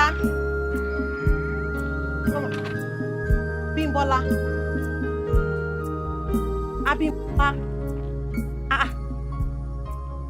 Kí ló tó wá jókòó tó sọra ẹ̀ di báyìí? Bímbọ́lá. Má máa para ẹ̀ torí ọkùnrin. Ìwọ náà mọ̀, àkókò manage wọn ni. Ìwọ wá sọra ẹ̀ di báyìí torí ọkùnrin ò nídìí gbogbo eléyìí. Ó jẹ́ túnraká. Bímbọ́. Obìnrin tó bá torí ọkùnrin kan kú, ẹgbẹẹgbẹ̀rún ọkùnrin ló máa tọ̀ sí sàárè ẹ̀. Ìwọ fi ìpọ́nkàn sọ̀rọ̀ yẹn lásán ni. Reality ni o. Ó jẹ́ túnraká, wo bó ṣe wo mìíràn kó wo bó ṣe sọ̀rọ̀ ìdá. Báwo lọkùnrin mi bá fẹ́ rí ẹ báyìí? Ṣé o ti jẹun lẹ́yìn ṣá? Ẹ̀wọ̀n èèyàn tí mò ń bá sọ̀rọ̀, Bímbọ́lá. Ṣé o mọ̀ nǹkan tó máa ṣẹlẹ̀? Either you like it or not. Nírọ̀lẹ́ yìí, à ń jáde. Kó tiẹ̀ lọ túnraká kó gbọ́nra nù. Gbogbo ètò ń kárí sọnù yìí. Kò sí ìyàwó kan tó ní time fẹ́lẹ̀ yìí o. Màá lọ bẹ wá nǹkan tí wàá jẹ. Gbogbo everybody ti ń pè ẹ́. O ò gbé call, o ò ṣe anything. O ò ní ìdí gbogbo eléyìí o. Bímbọ́. Hey. Lórí ọkùnrin. This is funny. Yẹn ọbẹ̀ wá nǹkan tí wàá jẹ.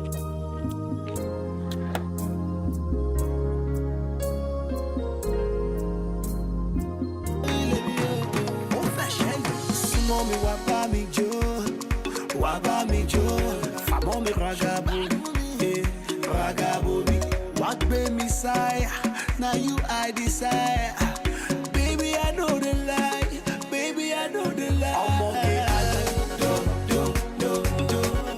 Ìsàlẹ̀ Èkó kó.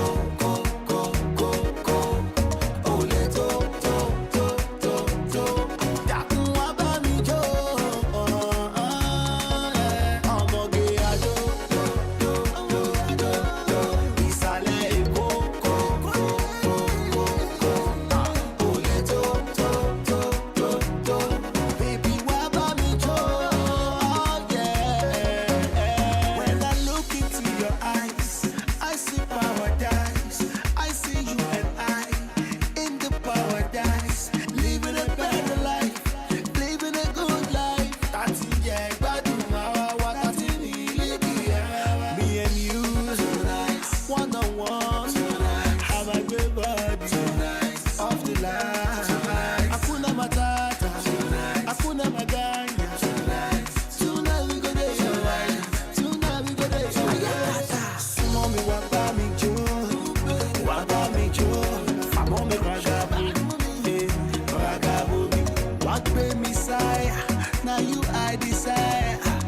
Baby, I know the lie, baby, I know the lie. Ọmọge àjọ do. Ìsàlẹ̀ Èkó kó. Olè tó. Dákun wá bá mi jó. Ọmọge àjọ do. Ìsàlẹ̀ Èkó kó. Olè tó. Baby, wá bá mi jó. I say do ọ̀gẹ̀rẹ̀ do. Do mi fàṣàdó. Baby, do mi làtìdó. Do mi kì í do. Give me love, baby, give me love. Give me love, baby, give me love. Me and you tonight, one on one tonight. Have a good body tonight, off the line tonight. Hakuna matata tonight, hakuna maganya tonight. Tonight we go there tonight. Súnmọ́ mi wá bá mi jó, fàmọ́ mi ragabo mi. Wá gbé mi sáyà, now you I desire. Baby, I know the lie, baby, I know the lie. Ọmọge àjọ do. Ìsàlẹ̀ Èkó kó. Olè tó. Dákun wá bá mi jó. Ọmọge àjọ do. Ìsàlẹ̀ Èkó kó.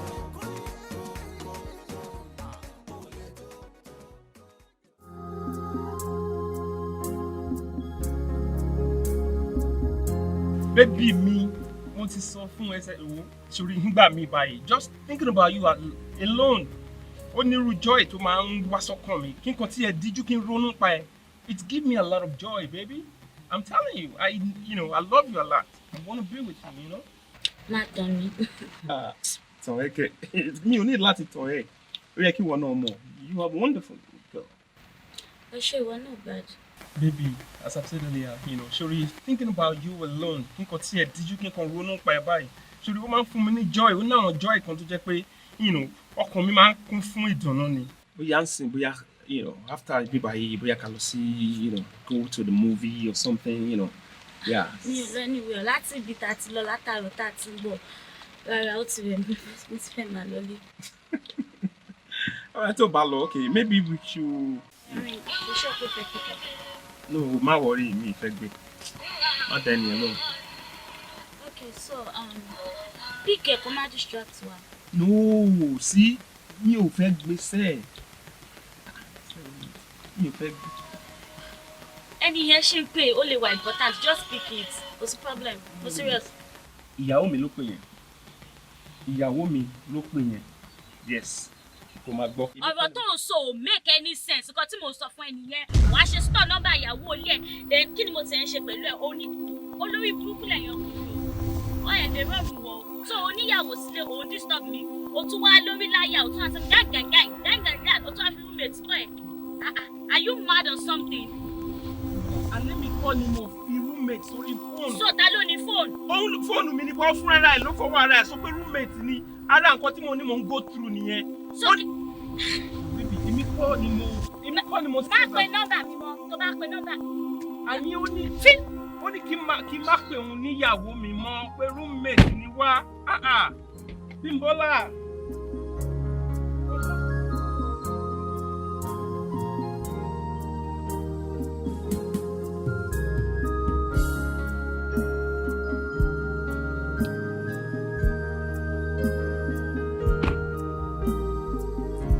Àǹtí ẹ̀wọ̀n, kí ni wọ́n ti ẹni tí mo sọ fún yín? Kí lorúkọ ọkọ ọ̀rẹ́ yín yẹn? Àǹtí Cynthia, kí lorúkọ ọkọ wọn yẹn náà? Báyọ̀. Bọ̀dá Báyọ̀. Ṣé ọkọ bọ̀dá yẹn useless? Ẹ rántí ọ̀rẹ́ mi Abímbọ́lá. Ọmọ yẹn down, mo dẹ̀ ní kí n gbé lọ, kákan lọ ṣeré ní bar. Tẹ́ bá rí bí bọ̀dá Báyọ̀ bọ́ ṣe ń ṣe mọ́. Tó dẹ̀ rí mi lórí ìjókòó. Tó dẹ̀ mọ̀ kó mo mọ̀ ìyàwó wọn. Àwọn married men yẹn wọ́n useless gan-an. Àǹtí mi, ẹ sọ̀rọ̀ ni. Mo bí ṣe ń wú ẹ̀ Bẹ́wàjì. Ẹgbà mi wọ́n ti ń bá mi ṣe Bẹ́wàjì. Bẹ́wàjì wà okay. No, mo bèrè ṣó are you okay? Ẹ jọ̀ọ́ nítorí Ọlọ́run jẹ́ kó gbé fóònù ilẹ̀. Gba olódi báyìí ná. Mi ò mọ esi gbọ̀n mi dẹ́lẹ́gbọ̀n máa gbà mí torí Ọlọ́run Bẹ́wàjì. What is your problem? Àjọ jẹ́ kí n béèrè question kan lọ́wọ́ ẹ̀. So ọ̀rẹ́ ẹ̀ wá bá ẹ̀, ó ti yé mi, ọ̀rẹ́ ẹ̀ wá bá ẹ̀, ó wá fẹjọ́ sùn ẹ̀, ó wá ní kó bóun sọ. Jọ kí ni ti tiẹ̀ ṣá ọ̀rẹ́ ò lẹ́nu láti kọ̀ ní tó bá tó sí ẹ̀ ni. Àbápẹ̀lẹ́ o, ọlọ́rẹ̀, jọ torí lọ ẹjọ́ òṣì báyìí má gbèrú ẹjọ́ báyìí dọ́dọ̀ mi, you know me very well, okay? Má kí inú bí mi o, má jẹ́ change ojú sí ẹ. Àǹtí mi yẹ kẹ́ sọ̀rọ̀ síbi tọ́rọ̀ wà ní, bọ̀dá yẹn useless o. Ṣé wọ́n ṣàmọ̀kún mọ ìyàwó wọn? Ṣó yẹ kó máa ṣe bẹ́ẹ̀? Àwọn married men yẹn wọ́n useless gan-an. Ó ti yé mi, ọ̀rẹ́ ti yé mi, so àwọn married men ló ń tẹ̀lé káàkiri sí. O ti join àgbẹ̀ àwọn aṣẹ́wó tó ń ṣàrìsítò. Báwo ni wọ́n ṣe mọ̀ káwọn married men ló dá tó bá tẹ̀lé wọn? Ọ̀rẹ́ ti wá yé mi, àìríkọ̀ṣe kan ló ń ṣe ẹ́, o ò dẹ̀ ní ṣẹ̀ṣẹ̀ ni, wàá fún ẹ ṣẹ̀ṣẹ̀. Wọlé lọ sí kitchen kó lọ dáná fún wọn. Ọ̀gbìn ẹ̀jẹ̀ kò fọ́ mi yẹn o. Ilé má tún kùn ní kẹ́ ẹ. Jọjọ́ tí wọ́n wò sí gba ilé tí rí. Ìyá fún wa jù. Mọ́tò yìí ogun.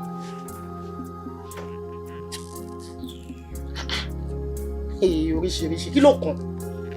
Má fi lọ̀ mí dá sí i.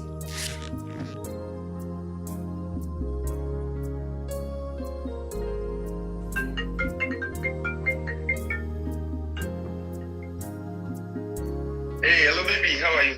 So ṣẹ̀ṣẹ̀ ráyè tèmi látàrí ni. Wo má bínú, sorry, èyí tí ẹ busy fún mi.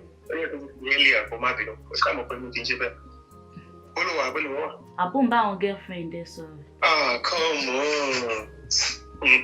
Ìwọ náà mọ̀, ìwọ lọmọ tó ń sọ lọ́wọ́lọ́wọ́. Máa tọ̀ mí ń bẹ̀. Èmi ti ibi tẹ́mi máa dúró sí ni mo wáyé. Báwo ló ń gbọ́? Kí ló wà? Kí ló ṣẹlẹ̀? Kí ló? Mr. Mario, fáìn lọ adúpẹ́ lọ́wọ́ náà.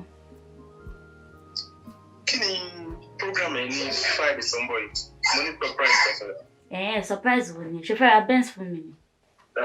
Ṣé mo, you are worth more than that. Mo kó ọjọ́ Benz lọ. But kí ni program ẹ wọ́n kì í sọ fún mi náà kí ni program ẹ this coming Friday? Mo busy lọ́jọ́ Friday, bóyá ká ṣàpè Saturday ṣá. Okay, this Saturday I need you to know where I'm living, where I stay. Mo fẹ́ kó wá sọ́dọ̀ mi. At least ó yẹ kí wọ́n náà ti time láì kó wá mọ̀dọ̀ mi. O ṣọ́ọ̀ṣà. Mo sọ fún ẹ kò sí problem. O ṣọ́ọ̀ṣà pé kò sí problem kankan ṣá. Bíbí ìwọ má worry. Mo fẹ́ kó wá mọ̀dọ̀ mi. Don't worry, kò sí problem kankan. You need to know my place. Okay, tó bá sọ bẹ́ẹ̀ ṣá. You know what? Jẹ́ kí n pe padà ẹnìkan ṣẹ̀ṣẹ̀ wọlé. Kí ló dé nsìn ṣé wọ́n máa bá mi ṣe é? Kí ló dé? Kí ló fẹ́?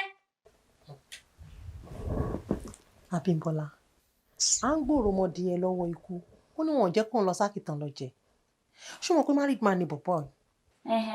Lẹ́yìn ìgbà yẹn wá ń kọ́. Ó mọ̀. Kí ló kàn ń bẹ̀? I'm an adult, máa handle ẹ̀ fúnra mi. Bọ́ ṣé wọn kó mọ̀ ìyàwó bọ̀dá Àìṣà? Kí ló fẹ́ fi married man ṣe? Ní owó bí boys ṣe pọ̀ tó ní around. Pẹ̀lẹ́ o, my darling godmother. Mo ní kò sí nǹkan tó kàn ń bẹ̀, mo máa handle ẹ̀. Àbí?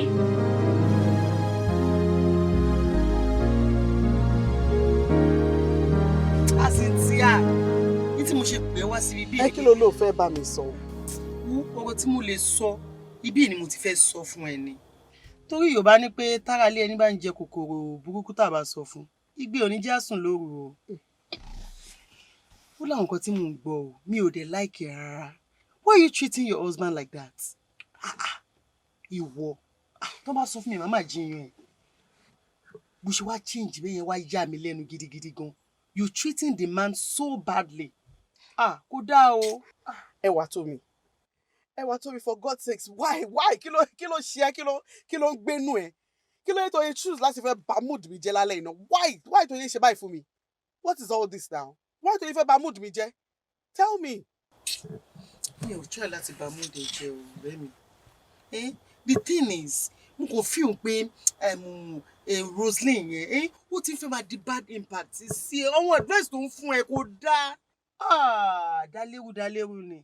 Tó bá wá bàjẹ́ tán, ó máa sá lọ ti ẹ̀ ni. Wo má tẹ̀lé advice Roselyn o. Roselyn is such a bad friend. Tí tèmi lèmi ń sọ fún ẹ o, please work on your own. Ó ti yé ẹ. Wá, Ẹwà tó mi.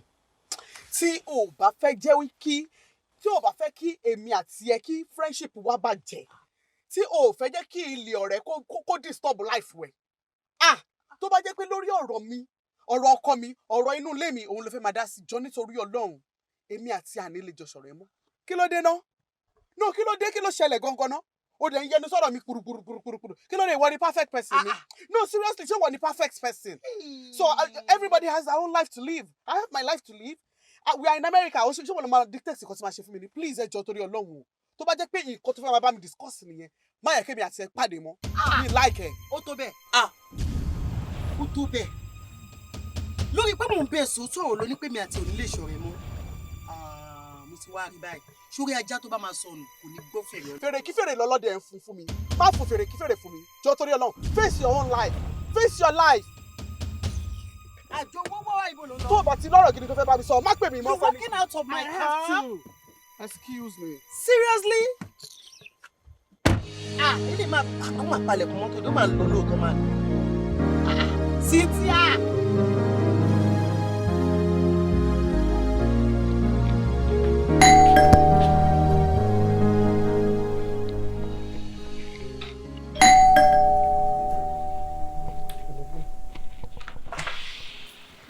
Hi. Hello. How may I help you? Báyọ̀ ni mò ń béèrè. Báyọ̀. Láti bò. Ẹ sọ fún pé Bímbọ́lá. Kí ló ṣe ká? Báwo ni? Bímbọ́lá, how are you? Fine, thank you. Báwo ni? Mo wá kí. Ṣé bí o difficult láti mọ̀? No. Address wa straightforward. Okay, that's good. Báyọ̀. Meet my roommate. Hi, roommate.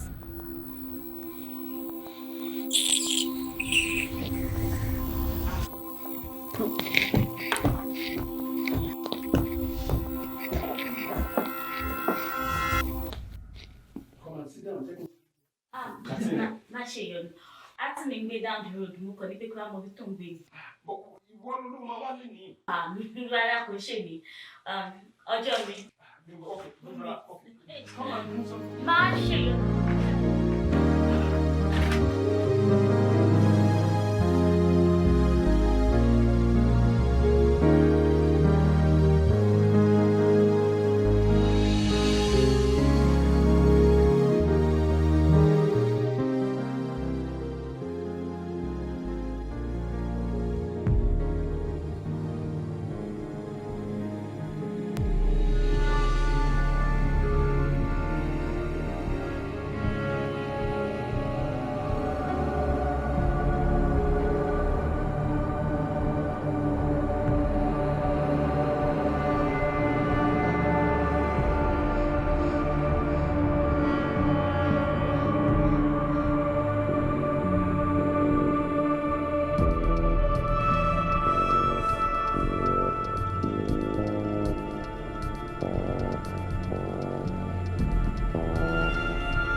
bá wù láàyè yóò ẹ̀san wá ké.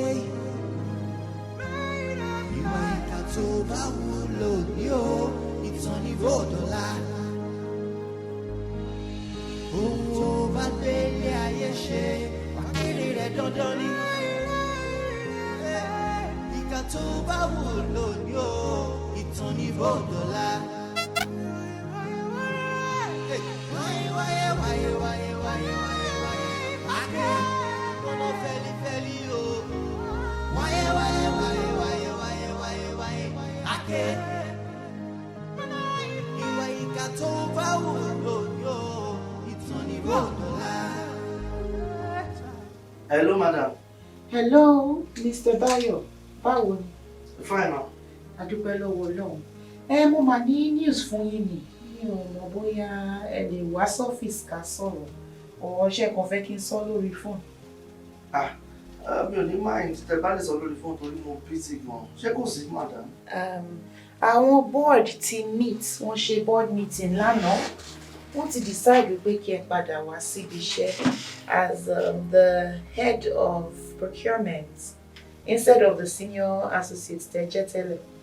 And a 60% increase. We're expecting you to be back on the 15th of this month. Madam, you're serious, sir? Ṣé mo fẹ́ máa parọ́ fún yín ni? It's a very, very good news. I'm happy for you. Actually, 60% increase. More than a head of procurement. So we're expecting you on the 15th of this month. Mr. Bayo, ṣé iná ọ̀rẹ́ sí mo ní pé kẹ́ máa gbàdúrà. Ọlọ́run ti ṣe fún yín. As a matter of fact, àwọn méjì nìkan ló mú. Ẹ̀yin dẹ̀ ni first person lórí list. Wọ́n fẹ́ kẹ́ padà on the 15th of this month.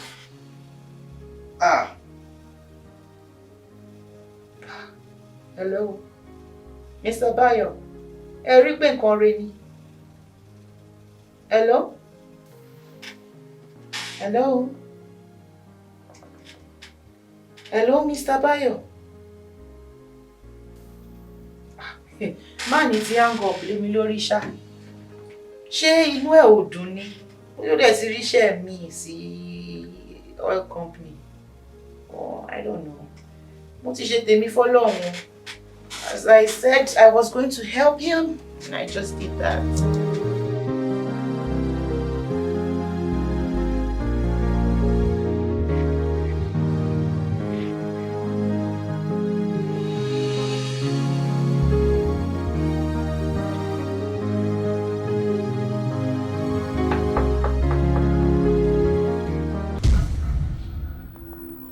Madam, ẹ bèrè yàn. Kí ló ṣẹlẹ̀ níbí báyìí? Kí ni mo rí? Doctor, ẹ wá tó mi. Ẹ explain kí ló ṣẹlẹ̀, ẹ sọ̀rọ̀ náà, kí ló ṣẹlẹ̀ gan-an? Mo gbé mo kú mo dáràn. Ẹni agbójú òkun lé ọ̀mà jẹ́ ni agbá o. Ẹ wá tó mi, ìwọ orí pọ̀ rí ọ̀dàlẹ̀ nìwọ yìí.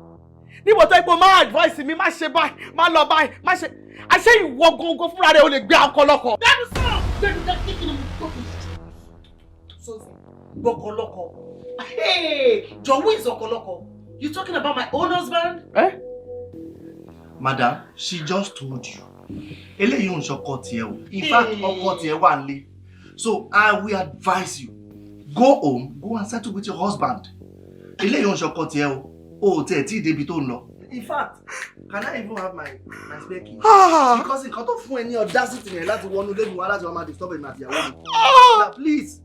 Máa kọ́ ọ̀rẹ́ mi ni ọ̀rẹ́ mi máa kó darin wa rú. Rántí bíbí ẹsẹ̀ ṣì jọ wá, rántí bí tá ti bẹ̀rẹ̀. Wait. Did you just try to touch him? I can't believe it. Never in your life. Ló máa fi owó èyí tó kí wọ́n. Bó ṣe bí wọn ló máa advice mi, ó rí pé ìwà tó ń wí yóò dà. Ìwà gángan láìda tó ń gbénu ọmọ ènìyàn láìda ni o. Ìwà ló máa advice mi, ọmọdé máa gbẹ́rọ sí ẹlẹ́nu. Àdọ́kọ̀ múrẹ́ wa, máa kọ́kọ́ ẹ sí mi. Ẹ̀yin méjì mọ̀ pé mi ò sí pẹ̀lú ọkọ mi mọ́. Ibo ni mo ti fẹ́ bẹ̀rẹ̀? Ẹ sọ fún mi. Ibo ni mo ti fẹ́ bẹ̀rẹ̀? Mo dárò. Kò lè wá kí ọ. Ọkọ mi sí.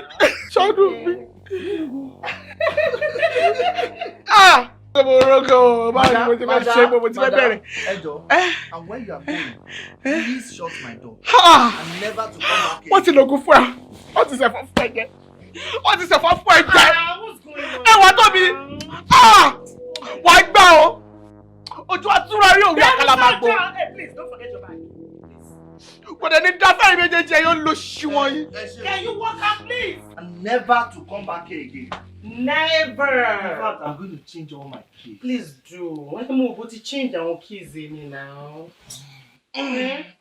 We're having fun. We are Bamuje. Madam, we fun Bajo Gbolo. Nonsense. Hey, wait, but no. Ọkọ mi. Orí bá pẹ̀lẹ́ tí.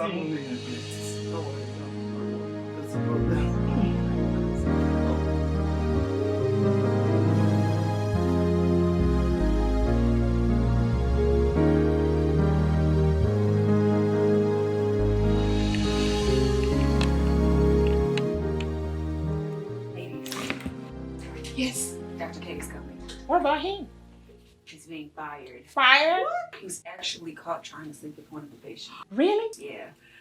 And he's gonna have to go up against the medical board. They're taking his license. Oh my goodness. Oh my God. Yes, that is good for him because he actually dated 2 of my friends. Can you believe he tried to date one of my sisters too? Oh my Jesus Christ. That guy man is just not disciplined. You know what? He actually go for anything under the scale. Right.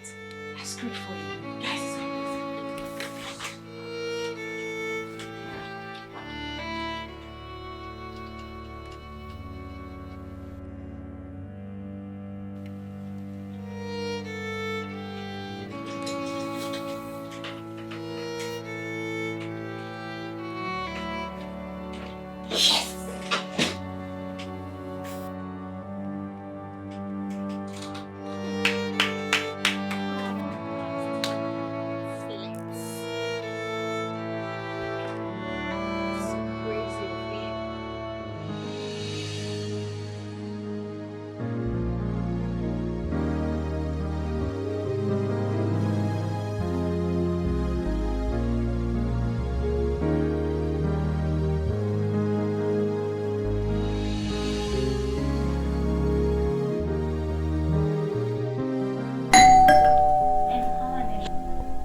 Ex-roommate about Ẹ jọ̀ọ́ ṣé mo lè rí Báyọ̀? Sure, why not? Wọlé. Ó wà nílé.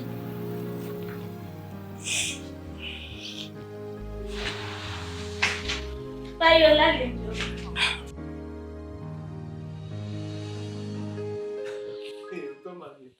Cynthia, my former roommate. Wọ́n ní káwọn abẹ́wà wò ni. Kí ló ṣẹlẹ̀ o, madam? A máa rí yín. Èwo la tún rí gbọ́? Báyọ̀, ṣàánú mo mọ̀ pé mo ti ṣe àṣìṣe pọ̀ gan, mo dé ti realize gbogbo mistakes mi. Mo mọ̀ pé mo ṣẹjọ́, dáríjì mi. Mo fẹ́ kébì àti ẹ padà sí bá ṣe jọ wá láti ilẹ̀. Mo fi orí ìyá ẹ, mo fi orí bàbá ẹ, wá tún fi ẹlẹ́dàá tí ẹ náà bẹ ẹ Báyọ̀. I'm sorry. Ó mọ̀ pé mi ò lẹ́nu mi àfiwọ́. Mo dẹ̀ mọ̀ pé wọ́n náà lẹ́ni tó dúró tì mí láti bẹ̀rẹ̀ pẹ̀pẹ̀ títí di ìsìn. Báyọ̀ jọ̀ọ́, I'm sorry. Please forgive me, please. Cynthia, jẹ́ kí n sọ fún ẹ. Iṣẹ́ mi ló máa bẹ̀.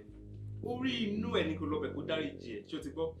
Sori, as this time around, nígbà tí wọ́n ká ẹ ní sísè, nígbà tó ká ẹ ní ẹ̀. Rọ́ọ̀gì gbàngbà tó lóun tẹ́ fẹ́mi lélẹ̀. This is my wife. I've already got my wife. So ìwọ ni kó wá bó ṣe máa ṣe rà. Gbógi kí ló tiẹ̀ ń wá in the first place? Kí ló wá ṣe ń bí? Ok, ó fa ń dáríjì mi.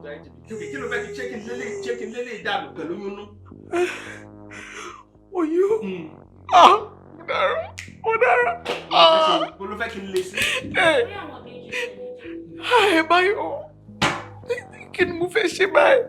Mo ò lẹ́ni kankan, mi ò léyàn kankan, mi ò ní kankan, mo ti lose gbogbo ẹ̀. Mo ti lose everything, kò sówó, kò sí mọ́tò, kò sí iṣẹ́ mọ́. Báyọ̀ ibo ni mo ti fẹ́ bẹ̀rẹ̀? Ibo ni mo ti fẹ́ bẹ̀rẹ̀? Ó ti lù sọ́wọ́. Àǹtí, ẹ̀yin ò mọ iye ọkùnrin ni, àwa tá mọ iye ọkùnrin ni. So, find out bus stop ni mo wà yìí. Báyọ̀, èmi mà ní òde rántí àtẹ̀yìn wá jó ṣàánú. Tí ẹ̀rí for the fact kò tiẹ̀ tún wá bí yẹn ń bí mi nínú. Ṣé o mọ̀ nǹkan? Mo lè pọlọ́pàá sí ẹ o. Má jẹ́ kí n pe 911 ẹ. Please leave my house now. Kúrò ń bí. Torí o ṣáà rí ń sìn. There is no way I can't marry two wives. I already got my wife. So don't worry, Ọlọ́run mo bẹ̀ kí n tó la fún mi ó lè dìde. Ara mi mi bó ṣe kúnlẹ̀ yìí. Èwo lè bẹ̀ òṣì ń sìn. I'm sorry. I'm sorry.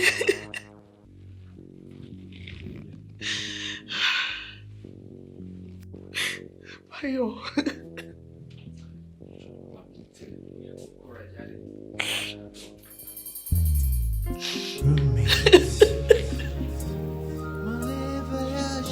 Báyọ̀.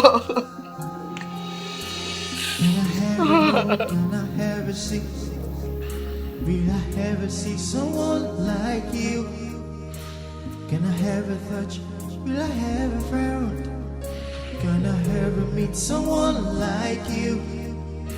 Ìfẹ́ tó dùn tó dùn tó pọ̀, ìfẹ́ tó dùn tó lárinrin, ìfẹ́ tó dùn tó dùn tó pọ̀, ìfẹ́ tó dùn tó lárinrin.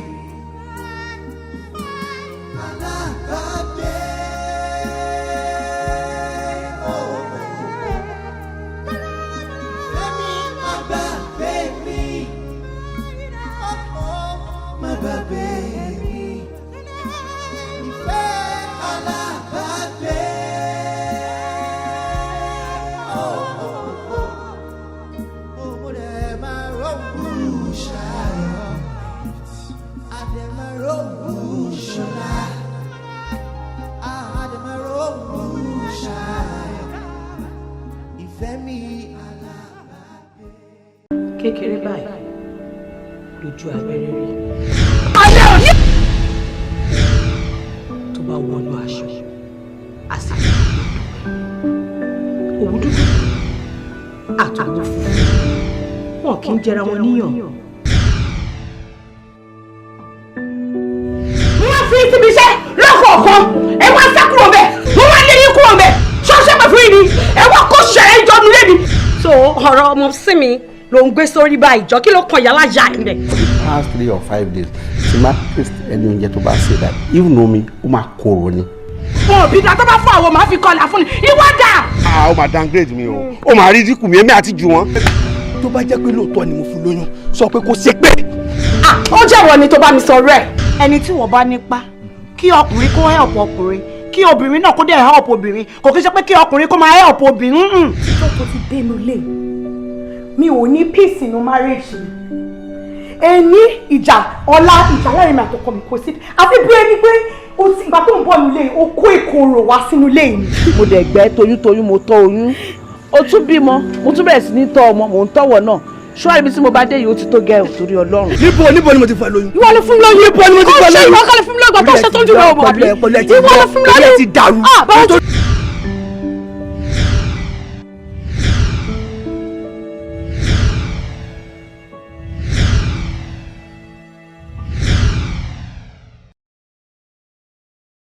mo ya oúnjẹ yìí sí mímọ́ ní orúkọ ti bàbá. bí a ṣe fẹ́ jẹ oúnjẹ aládùn kó má ṣe gba òdì nínú wa. eléyìí ti pò lára yín láti rẹ̀ ọ̀pọ̀ nínú yín gan ní èdè orí ti yí dẹ̀ndé. ọjọ́ wo ni mo ti wá sílé yín tèmi wá gbé oúnjẹ yín wájú àwọn fámìlì ẹjọ́ sọ. o lè wá fókè mẹ́. ẹ̀bẹ̀ mo ti mọ gbọ́tẹ̀ dá ẹ fẹ́ kọ́ jẹ́ pé ọbẹ̀ yẹn ọbẹ̀ tá a san 50,000 fún kọ́ sáré tán lẹ́sẹ̀kẹsẹ̀. kí ló dé kí ni mo gbà ní kí ni mo dà nígbà yìí gan-an kí ni ìsanwó. abọ́ yín láàárọ̀ abọ́ yín lọ́sàn abọ́ yín lálẹ́ ìyẹn ò tó yín ẹ wá sínú ilé mi ẹ máa fara ní mí lórí owó ọkọ mi. mi ò fẹ́ káwọn ọ̀rẹ́ mi yẹn kọ́ bá apá ìjẹun lọ́wọ́ ẹja ìjẹun ta ní jẹ̀kẹ̀tẹ̀ tí ń gbábi tí mò ń lọ lọ. ṣé àwọn ọkùnrin mi wà tó jẹ́ pé ọ̀rẹ́ ló ń decide fún ìyẹn ní kàtígórì tí wọ́n fọ́ sí.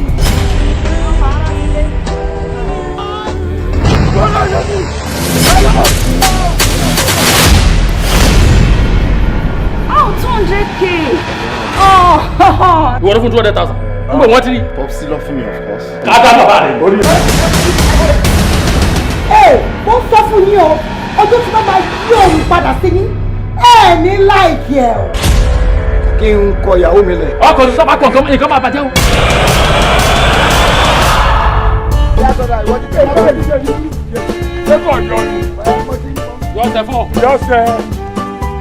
Ṣé aníkẹ́jà pààrọ̀ mọ́tò ẹ̀ ń ṣòṣì bí bá ṣe ń ráre táǹkì mọ́tò ní tìrìtì jóun ló dà. Ẹ wo ẹ bẹ gbọ́ mọ́tò tá a lò láwọn lò àṣejì mọ́tò kankan àrà mọ́tò kankan rárá. Ó yẹ kéèyàn mọ̀ ṣéǹgì lẹ́bù káwa náà mọ̀ dìfẹ̀lọ́pù sí àkọ́kọ́ fẹ́ ọ̀rọ̀ ẹ̀ fẹ́ jẹ́ ara bíi túùsì ìjàpá.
Ìfẹ́ mi